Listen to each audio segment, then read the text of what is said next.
blog. It is Thursday, October 3rd at 12:43 hours. Time for viewer mail. Editor, yes, the new vacuum mount is quite awesome. I've done preliminary testing with it, and it seems to work good. I'll let you know more as I know it. This is to me. It's the big envelope.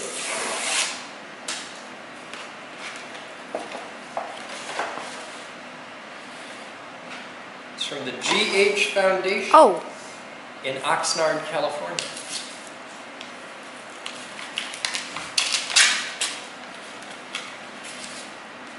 I've been waiting for that to come.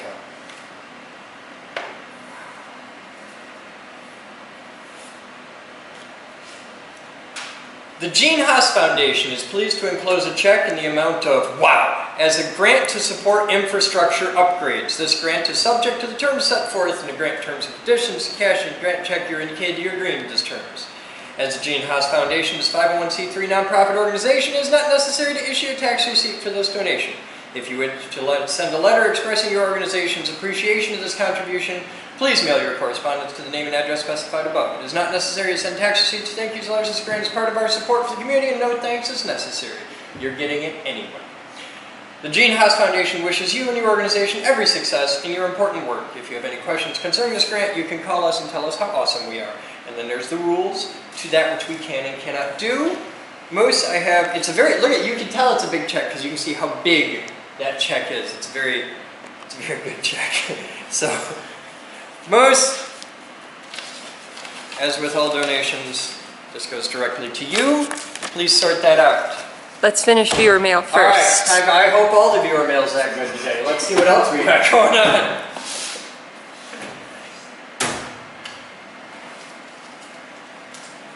I would like to thank Peter, Stevens, Scott, and all of our other friends at Haas. You should thank Steven twice. Thank Steven twice, just because he's awesome. Oh, good God. What in the high holy hell? That is for Batman. The Sonic Boom alarm clock. Courtesy of Chris Go. Thank you, Chris Go.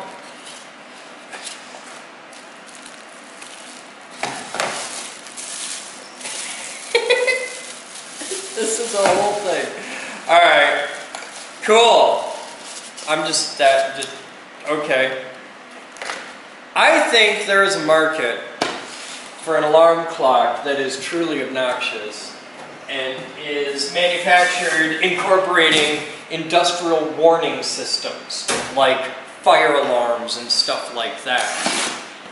And I think that I should prototype a few as a Geek Group project, and that this could be a marketable idea. That's what I think. I think this is cool, but I think that it could be way better. Ooh, hey! I knew this was coming. He sent me a message, and there will be a blog of it. He didn't put a note. Why didn't you put a note? Guys, it's pretty regular that people send me a message saying, hey, I'm sending you this awesome thing. But we have so many people that do that, and they do it so far in advance, because he's been telling me about this for a week, that I forget exactly who's sending the damn thing because I'm kind of dumb. So fill out the gift portion on Amazon. Yeah, fill out the gift thing on Amazon when you order stuff on Amazon, so that when I open the box there's a note, and I know you sent this thing, because I remember that he's really cool, and I remember that I'm really happy he sent us a little smoke machine. If you send something on Amazon to the address that is not the billing, it doesn't say the billing address on the receipt, so we can't tell. Yeah, but this is a much more reasonably sized fog machine for the laser lab, so that I don't always have to use the e-cig thing to do it. Comes with fog juice. Cool. Let's check this out. Here, we'll get this set up. I miss Max! You need that clear box back for paperwork. Okay. Keep the paperwork away. This is our cute little baby fog machine for the laser lab. Oh, it's so precious! Look at that cute little thing here! Ooh. It has its own little red button of science. This is a thing that bugs me on fog machines, that they have, they use an IEC plug. I've seen this on a few different fog machines, where like this is just a little remote light and a switch, and it has, to interface that into it, they use a standard IEC plug. Okay? Well, you can do things with that that are bad, because usual IEC plugs, and they're very common, everybody's got one because it's a standard computer plug. You can plug them into 120 mains power, and that's just going to end bad for people. That's going to suck, and you shouldn't do that.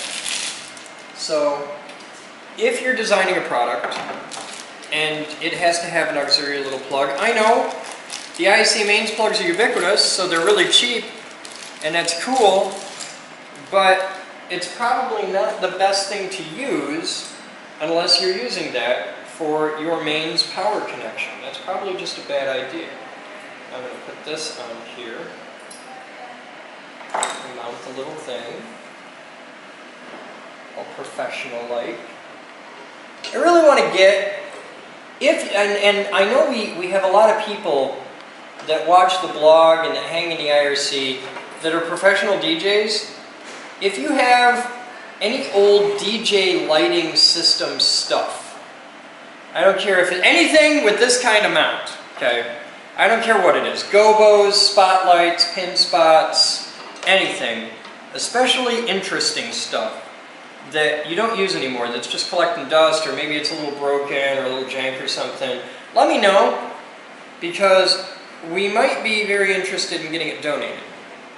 We're getting into more presentation, more panache when it comes to the live stream and the big Saturday tours and stuff like that, and more event type stuff. And having some nifty lighting could be really cool for some specific areas, so I'm interested in that. And there's a lot of old DJ stuff out there. It gets a lot of abuse. It's hard being DJ equipment. It's up there with being my EDC equipment. So stuff gets broke all the time. And somewhere out there among the thousands of people that watch my damn blog for reasons that completely surpass me, somebody out there has a box full of old junk in their garage. I'm interested in your junk, so please let me know. All right, we're gonna get moving because you have a thing. Where'd you put it? You had it moments ago. You had it. There it is. Look at this. This is fulgurite in resin. Isn't that cool? That's actually two little fulgurites. This is Moose's experimentation with, I made fulgurites, as you probably saw a couple blogs ago. I made a bunch of fulgurites, and now Moose is casting them, and we are selling these as fundraising for the Geek Group, which is cool. People are buying them. And people are buying them already, which is really nifty. So they're still early, we're still beta testing, figuring out how to cast these and make it work right, make them look good, make it all But that pretty. means the beta tested ones are cheaper. Yeah? So if you're a cheapskate and you want to get in on the fulgurites, This is the way to do it. yes. Cheap fulgurites as we learn how to make them. So Moose, show us your fulgurites. Let's go take a look at that. Let's see what you got. I'm following you. I did a big casting yesterday, and we have two types of fulgurite castings that we're doing, the large ones and the small ones. This is the biggest of the small ones. Okay. This epoxy cures overnight. The big pieces cure really, really fast. So I did a large array of little pieces yesterday.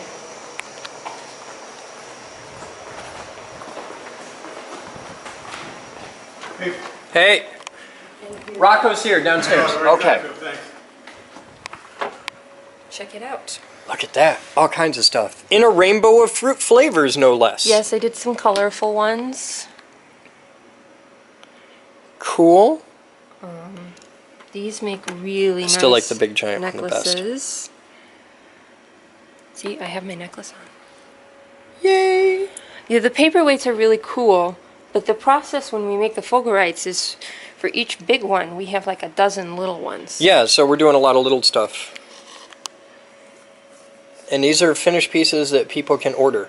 Well, these are finished pieces that will become stuff if anybody's interested in some of the raw ones so you can make your own jewelry, let me know. So like the raw cast shapes Yeah. without it being drilled and mounted and all that. Right, if you'd prefer to get a bundle of these to do your own stuff with, that's fine, but just let me know because I'll cast a set just for you. Okay. And we have them in all kinds of sizes and colors and shapes and... Yeah, and more colors are coming. I have the whole rainbow of colors because the clear ones are really cool for clarity, but they are kind of hard on clothes. You don't see it as much. Okay. So, I'm a girl, we care about these things, colors. And if anybody wants big giant ones for stuff, specimens and things like that, let me know. We have a couple rather large ones that are too big to be cast into anything, but we're working on that. But that's going to be a price discussed per item. Okay. Oh, and you never get to meet this woman, but she's really awesome. This is Martha. Hi. She is in charge of everything eBay for the Geek Group, so she sells everything. And Yep. I need to talk to you about a couple specific things that people have requested that I need you to list. Okay. Okay, cool. Thank you. Oh, we have mail. We don't have exciting. We don't have any We interesting got mail. the trash bill. We got the trash bill. Well, that's exciting. All right, we're gonna get to work. It's lots of moving stuff today, so we'll be back. That was like weeks ago. I know. 16, 18 hours, And I was digging through all the other. and the massive overhaul and upgrade process has begun. What do we got going on? We made a big hole. And a mess. Yes. Yay. Well, there's always every construction process in the history of mankind starts with make a hole. And I did my diligent task of filling all of the emptiness that we made the other day with Gaylords of stuff. Yay! It does. You're looking like you're going to have some kind of argument for that, and it does. maybe if you're widen the hole, build a bridge in the water, you got to make a hole in the water with a coffer dam to pour the thing. If you're going to build a house, you got to dig a basement. If you're going to overhaul a room, you got to make a hole. Everything starts and make a hole.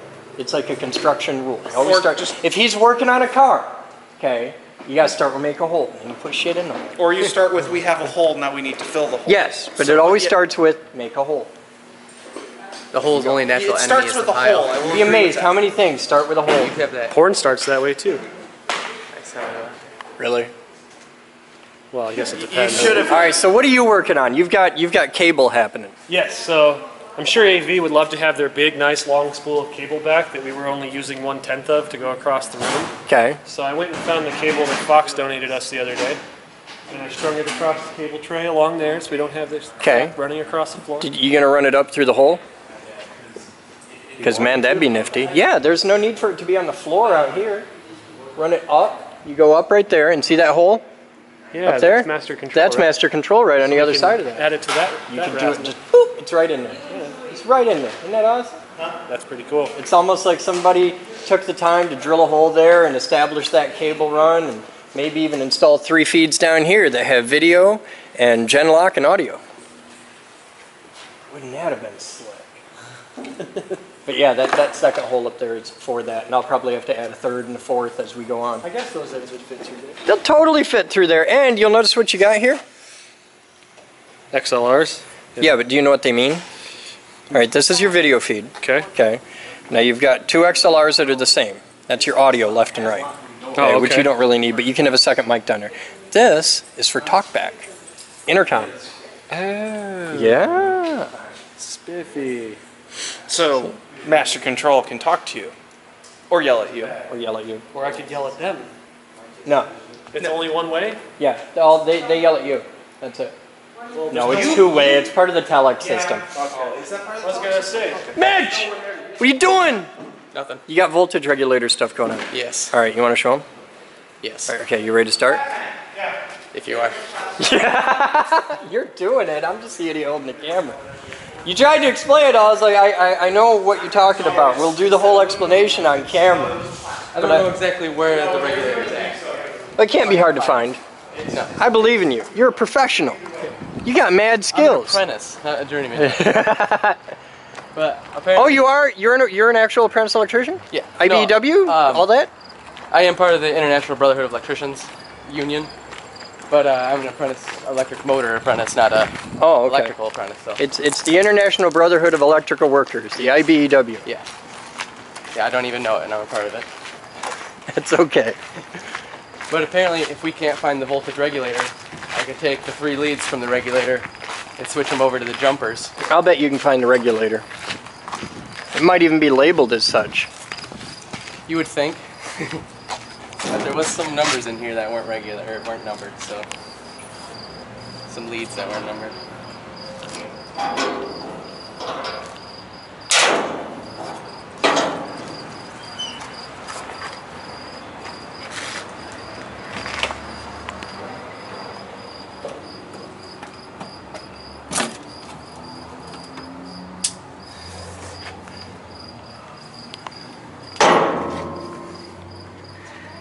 I don't think you're going to find it there. Yeah, that's exactly what I thought. Yeah, It'd be this confusing as is shit. no, this is control circuitry. Yeah, I'm thinking that the Yeah. regulator's gonna be in there. Could be in there, could be in here. Luckily, though, I have leads back Let's there. pop I this can door pop here. those leads. You know, if we could find the keys for this, that could be pretty clever. Yeah, you can go off that number, Yeah, get some keys. then we wouldn't need the padlocks hanging on.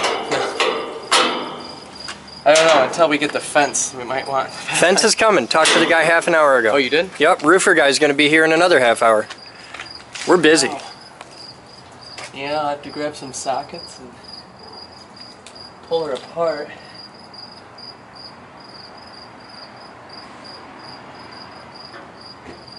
Well, get digging. Holler at me when it gets exciting. Alrighty, yeah. I trust you. Show you some guts. I trust you with the big toy. I got roofer dude coming here in half an hour. We got to start that process. Fence dude's going to be starting next week. Machines arrive next week. Everything's changing. Much better. Yeah, this is cool. I'm digging it. Todd's got the cable in today, so he's going to get that wired up. It's a very productive day here today. You should be here. If you were one of the cool kids, you'd be here. Yeah. Mitch is here. Cool. He's one of the cool kids.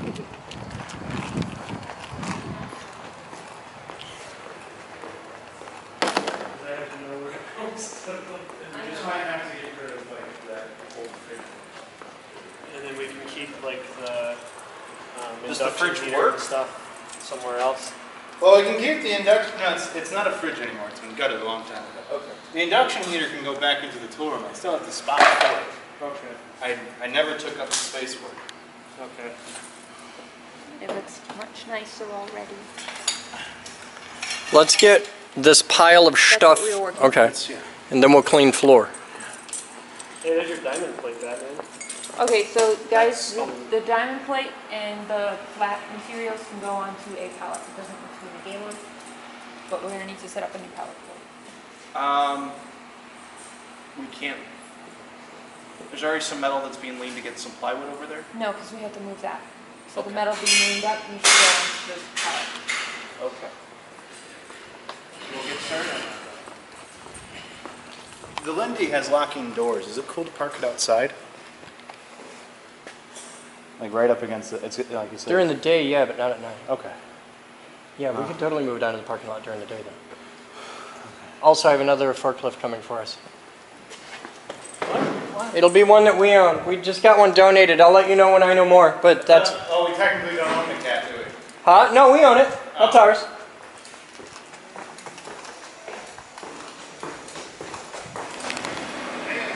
Todd! Chris, What is this? this is the VM3000. This is the controller that controls the racks. Okay, so this is what's going to let us get ungodly amounts of cameras on the internet at once. Yes. Okay. Yep. This actually interfaces these control panels here Okay. with the Venus system. Now these control panels here are all the same. Is this all the ones of those we have, or do we have more of those? We got more of those. Okay.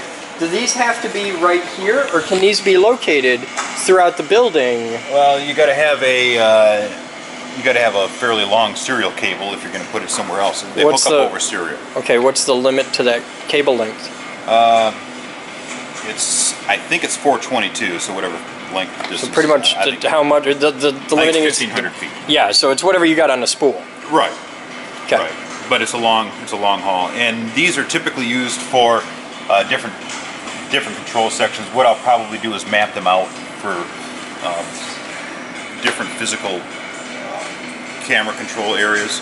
Okay. So We'll cut the building into blocks. Yeah. Okay. Well, That's thankfully it's already conveniently cut into blocks, so there you go. All right, so tell me about this. What do you got going on here? well, right now it tells. I've got it configured amazingly. It says what, group master control. Hey, look at that. Isn't that sexy?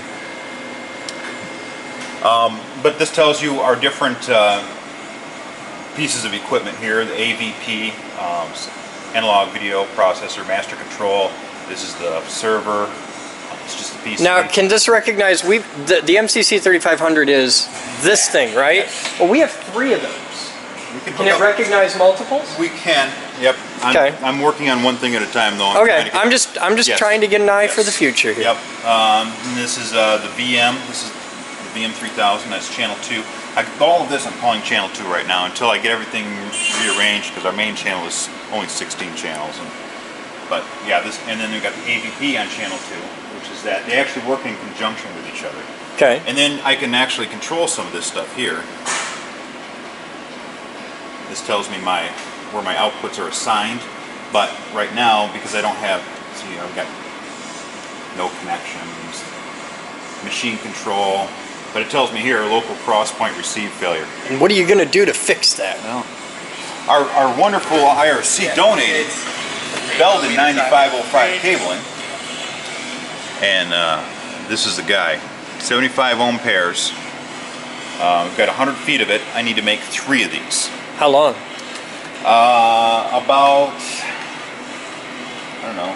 Because you're not going to leave that sitting there. You're going to mount that in the console, nice and pretty, in the console. Oh, this? Yeah. This goes back up here. Okay. But I thought because I didn't have a long enough cable, I had some that I tried to build Okay. that weren't 75 ohm match pairs. So it freaked out? And well, you can see it's pissed off Okay. at me. Well, make the right cable and we'll rock out with this. These are neat. Yeah. I got enough to make 3 cables, and I've got, if I have to tear the other ones apart, I will. But All right. Well, you rock out on this. that's what I got. And this kind of works too. I've connected this up, which is kind of interesting. I haven't figured out exactly how to work it yet. Well, here, I'm sure if we point the camera right there, you'll have a link in the description, or a link in the comments, or a link in the IRC for the manual for that. Output channels, and there's all sorts of. That's 2 different boxes. That's a CP3000 there, This, and an MC3000 and I can tell you a little bit about this. Okay. This is for assigning inputs to outputs, setting up the routing.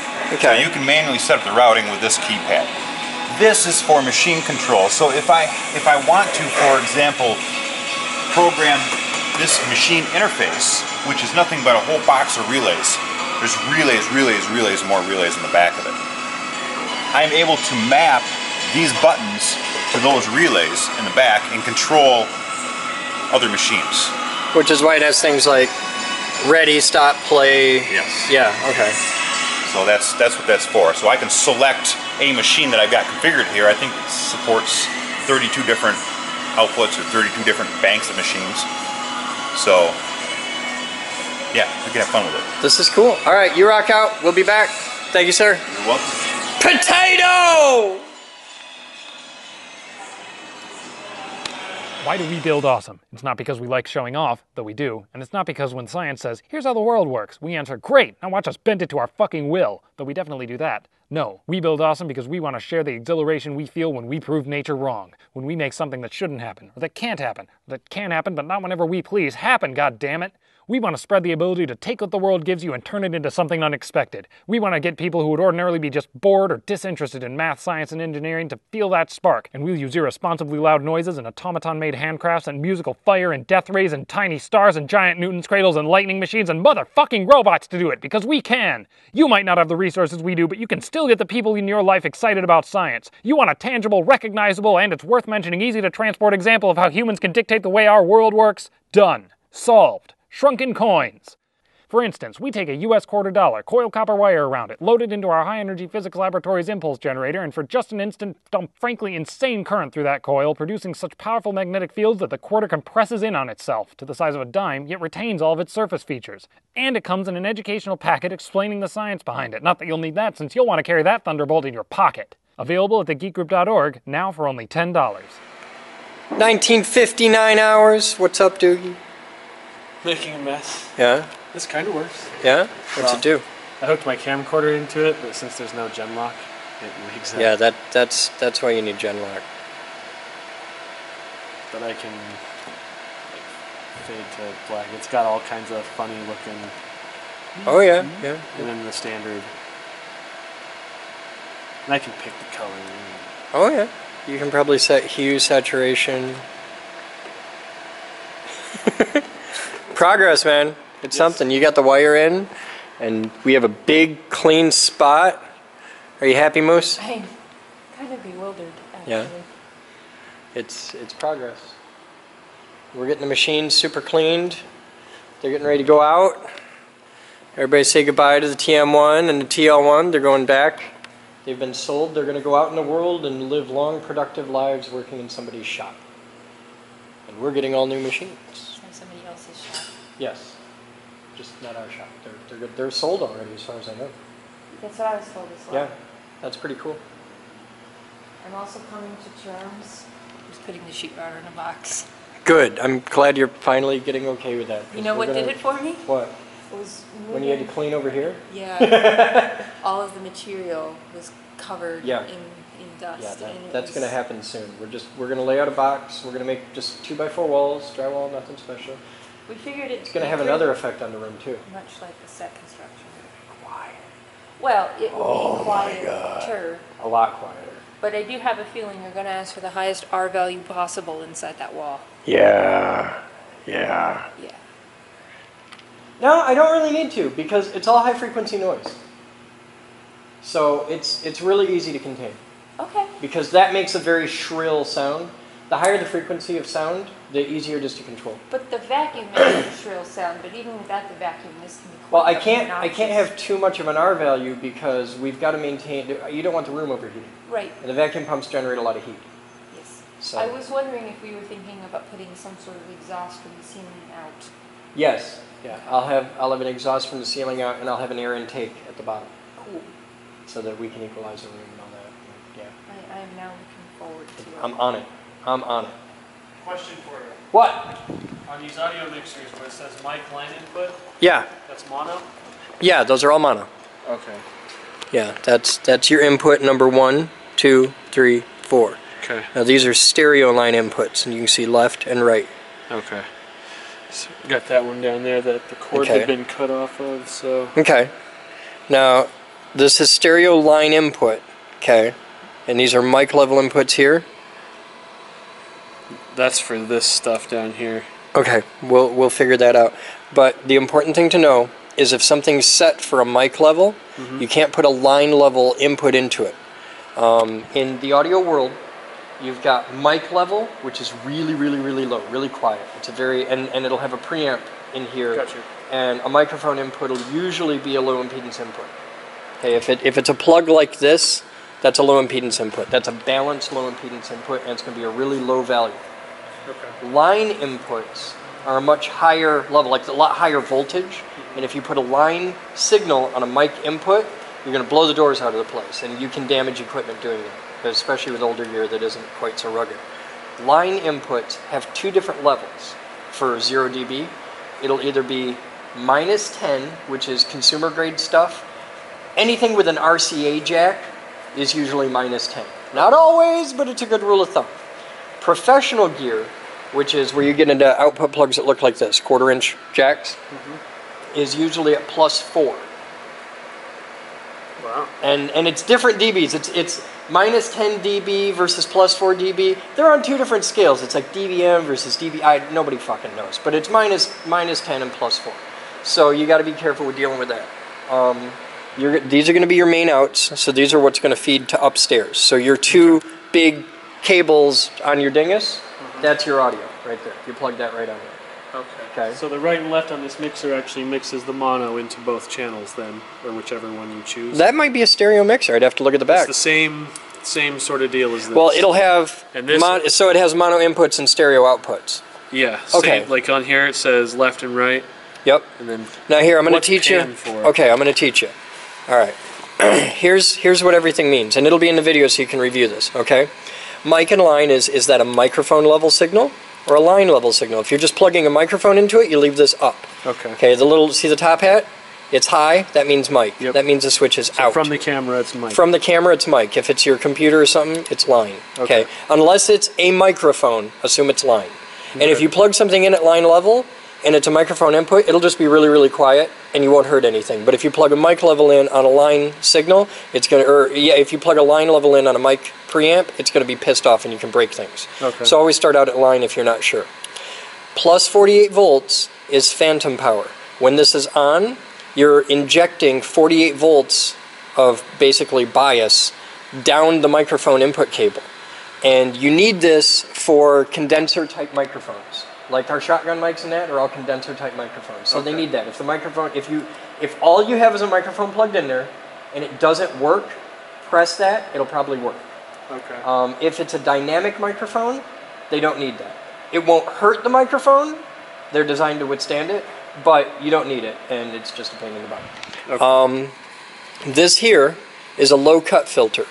So if you have a microphone and it's getting a lot of rumble and stuff, like wind noise and handling noise, you turn that on. Oh. And this here is phase.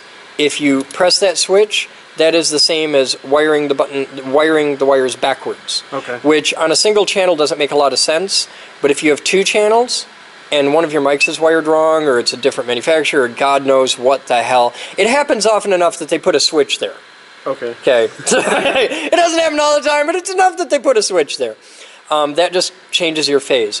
If you have two things and they sound really tinny, like it just sounds like ass, and you can't, like it's really nasally and hollow, flip one of the phase switches, not both. If you flip both, then you're back where you started. Gotcha. But if you have two mics together and it sounds bad, flip one. And it'll swap phase on one mic, and then sometimes that'll fix it. So that can be handy. Now, looking at this, you have a center thing and an outer thing. Yes. Looking at this, you have a center thing and an outer thing. The outer level is the inner. This is your volume knob. Okay. And you want to adjust this. You're always shooting for 0. Yes. Okay. Always shooting for 0. Little bouncing over is okay, but not too much. You want to bounce up to 0 on this type of mixer. You want to 0 is where you're headed. Okay.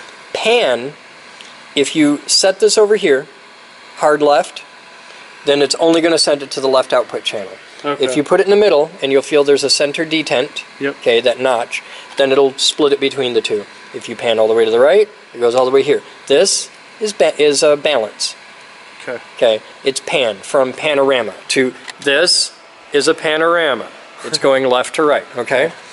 Down here, this is your bus assigned to the auxiliary bus or the main bus, or both, and this will probably light up when you turn on. So if you have a microphone on here and you have your level set and you have your pan set and all that shit and everything's cool, and you want to actually turn that channel on and send it out, you hit main, and now it's going out here on your mains, and you're cool. Aux will be an auxiliary output, which is usually mono, but it varies, and that could be for something else. Like if you want to send it to something to record or something like that, use your aux. Okay. So these are all the same, everything's cool, right? Now you've got your 4 mic line inputs, and then down here, these are your stereo inputs. So everything's still the same, level's the same, pan's the same. Also, notice here, see that little U right there? Yeah. That's unity gain.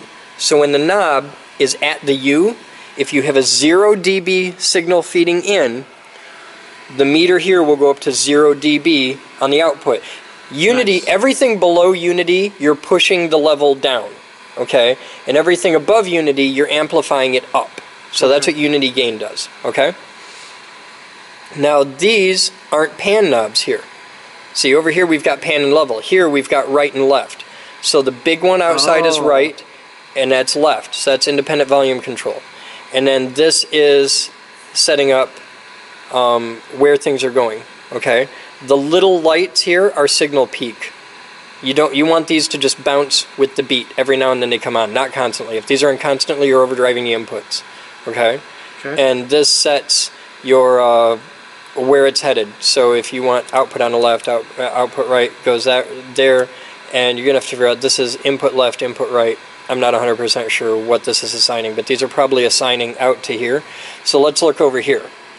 In this section, you've got an aux and main. This is a setup thing. So that might be... Alright, you've got... Let's see, now I don't know. This might be an oscillator built in here where it generates a test tone or a multi-tone. If it does, be happy about that. It's really handy.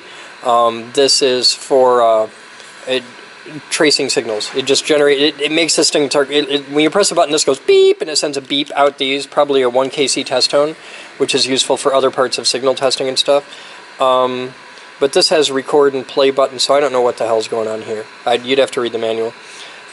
Master talkback is probably this little microphone talking back on a monitor output somewhere. Okay. A monitor output is just a different output from the thing. You've got an auxiliary master here and your main master here. That tells you that you have a set of auxiliary outputs. Okay, like flip it over. Let's look at the back. Let's see what we got. Okay, on the back, you've got external monitor input, external monitor input 2, monitor out, auxiliary out, main outs, main out 2, main out 1. Okay, so you've got lots of different outs. Record talkback external audio in, and setup direct output. So, and you can set your setup output levels here. So you got a lot of different outputs. These are your meter calibrations here. Don't mess with these unless you have to. So that tells us a lot more. This tells us that you have your main outputs. These go to the studio. Okay, these go to master control. Yep. Your monitor outs here. This will be a duplicate to these. And this is for local monitoring. So you hook these to your amplifier down here to go through the speakers. Okay. You've got an auxiliary out, which this could go to a tape deck or something like that if you want to record stuff. And then you've got several more monitor outs, like 1 and 2 on your monitor outs. These are used when, if you're doing like a live type thing and you've got monitor speakers so the talent can hear themselves. That's what those are used for. You're not going to use them, so don't worry about it. Okay. So flip it around to the front. Let's look at some other stuff. Alright, this is your monitor section. This is your master section, and this is your monitor section. Okay. On your master section, you've got for setups, or for your setup direct out, that setup input. So you can generate test tones and stuff like that.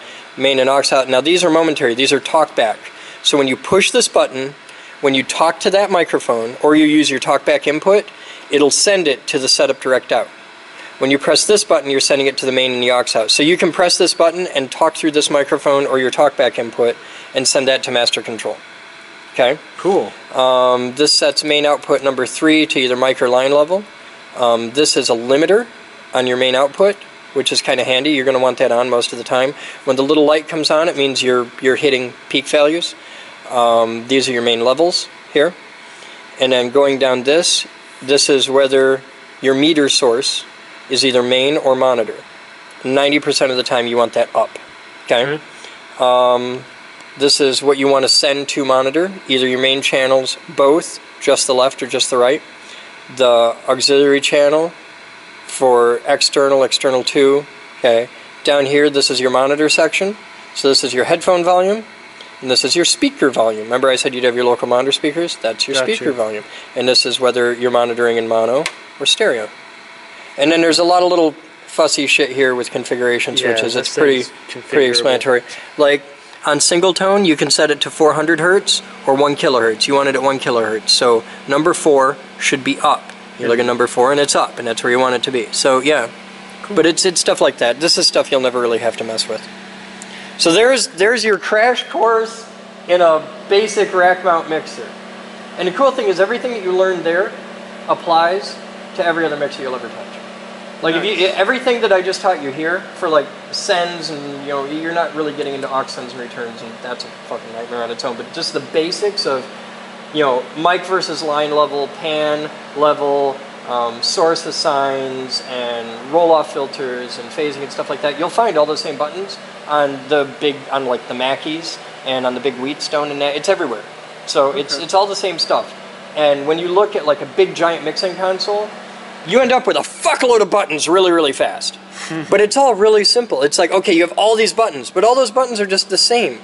It's just one little track, and it goes in at the top and out at the bottom, and you're doing different stuff along the way. And it's really simple. It breaks down to very simple, easy to understand things, but when you put it all together, it looks really intimidating because you have this box with 100 buttons on the front of it, and what the hell? Yep. It just keep cool. It's okay. Thanks for showing me. I'm glad I picked this one for you to show me. Now, if I wanted this camera to work, will it never work because I don't have... What camera? I have this plugged into my Sony Handycam. Okay. And Well, you've got a video signal on it right there, don't you? that's what it ends up as. Okay, the reason it's ending up like that is because, well, that camera can be made to work, but it's going to be a pain in the ass because that camera is consumer grade, which means it doesn't have a Genlock source. Right. So it's not designed to play well with other cameras. So to get that camera to work, you have to find a way to sync that source, and you're going to have to run it through what's called a time-based corrector, which we have. We only have a few of them, and it's really not worth it to make that camera work because we just put a big camera there. Okay. That's the easy solution. Put a big camera there, Genlock it, life's good. Genlock, and you'll hear this term used a lot, right here. See this Genlock Yes. here? Genlock is, it's a heartbeat, Yes. okay? And it's the heartbeat that everything syncs to. It's like a clock signal. For It's a cameras. clock signal. It's not just for cameras. I know it's my for SGI everything. has one on the video card. Yeah. Genlock is a master clock that'll be located in master control, and we share that signal everywhere in the building, and all the cameras beat to the same drum. And if you do that, like here, if you do that here, and you have that camera beating along at the beat, and the other camera is locked to the same beat, well, remember that that camera works by taking a picture And scan and it. sending it, and it scans the next picture and sends it, and it does these one at a time. It does this 29.97 times every second, okay? Well, when you bring it into here, if they're all marching in line, it's easy to fade from one over to the other. But if they're at different speeds and they're out of sync, then this thing throws a shit fit, and you start getting into that, and what you're watching is the sync go to hell. So that's why it looks like that. And when it's fully switched over, it never... And when it's fully switched over, it never gets it because there's no sync signal to go from. And this is going to have its own sync that's separate from that sync, that's separate from that sync. So you've got 3 different competing sync signals, and nobody knows what the hell to do. That's why Genlock's important. And it will make you fucking crazy trying to figure it out. Once you get it, once you learn the basics of Genlock, it's still hard. But there's 2 knobs on every camera, on every piece of gear, always has 2 knobs. It'll have H and SC. H is horizontal sync. SC is like color sync. It's color I had phase. to figure that out earlier because my benches were purple and the trash cans were... Yep, that's when your color phase is out. And the way you set these, and you can learn this all online, it's not hard, there's resources available. You need a device called a waveform analyzer and a vector scope. The waveform analyzer will help you set your Genlock, your sync, and the vector scope will help you set color phase. Because like, you ever notice on all the cameras they can generate color bars? There's a switch on every camera that makes it, no matter what the camera sees, it's sending color bars. That's why, it's to calibrate everything. That's cool. Now you know. Yeah, you'll learn about all this stuff. And it's fussy, but you're really good at fussy, twiddly shit. That's like a skill set you have. So this will be easy. You just get a little screwdriver and rock out. Yep. And once you do it, you never have to do it again. It's a set and forget kind of thing. Once you set Genlock on that camera, as long as you never change the cable it took to, and that camera just sits there on a shelf, it's not like you have to go back 6 months later and reset it. It'll be fine. Okay. It's a lot of fucking with it at first, but once you, and by the time you've installed half a dozen cameras back here, you're going to be real good at Genlock. And then I'm going to make you teach 5 more people how to do it. So in theory, I could adjust the horizontal sync on that to kind of match this? No, because this is going to drift, and that's going to drift because they don't have a Genlock pulse to master off of. Oh, that'll actually drift? Yeah, the it'll same drift. Way a clock signal It'll drift drifts with temperature? Yep, it'll drift with temperature and time. Okay. Yeah. Cool. And that's why you need a master clock that everything goes off of. I see. And we've got the master clocks. They're up in master control. Yeah, that's what this is right here, right? What do you got? Test and sync generator? No, that is not a master clock. That is a test and sync generator for testing stuff. This might work as a master clock for small scale stuff, like in a live truck or something like that. But you can't have your own master clock down here. Because now it's like 2 routers It's with still DHCP. a different signal than it's a from what's up different there. clock than master control, and you're going to fuck that up when we bring the Venus system online. The easy solution is you just run one more cable down and around. Well, my next question. Bruce is here! What? My next question becomes, since we're only using one audio channel from the cable I ran, could I use one of the XLRs? Nope, totally different cable. Okay. It's got to go down to BNC. And it's got to be like a 75 ohm thing. Yeah. Bruce can teach you all about Genlock. I can teach you all about fucking soldering, dude. Oh, fuck you. Fuck you. I keep up on all your shit, man. I hate you so much. I keep up on all of it. Oh, man. They are totally up my ass. You just should have fucking Well, walked away. that's on the forum. Yeah, Walked away, dude. No, I'm like, fuck it. Let them rag my ass about soldering. I don't give. They're all like, you're a douche. Yeah, fuck you. I don't give a shit. I don't give a fuck. My ego can take it. Doug! You need a haircut, dude. You need a haircut. Smokes, you got a hole. You look like a Muppet. Good. Got a hole and a mess. Have you seen the pad yet? Yeah, well, I saw videos. Okay. There's shit's happening. Spray paint on it yet? Not yet. Well, The fence is already in progress. Oh, shit. They called Misty. Look at you kick up dust. You Who's smack that? your tail. The fencing company. We can't do it ourselves. I can't install a Oh, fence. yeah, I don't have gotta the schooling for that. I gotta have a fence contractor And a and fence spend permit. $2.5 grand and shit. It's good. Doug! Hey, how's that leaf blower doing? At the bottom of your It's list? staying warm. You guys using it?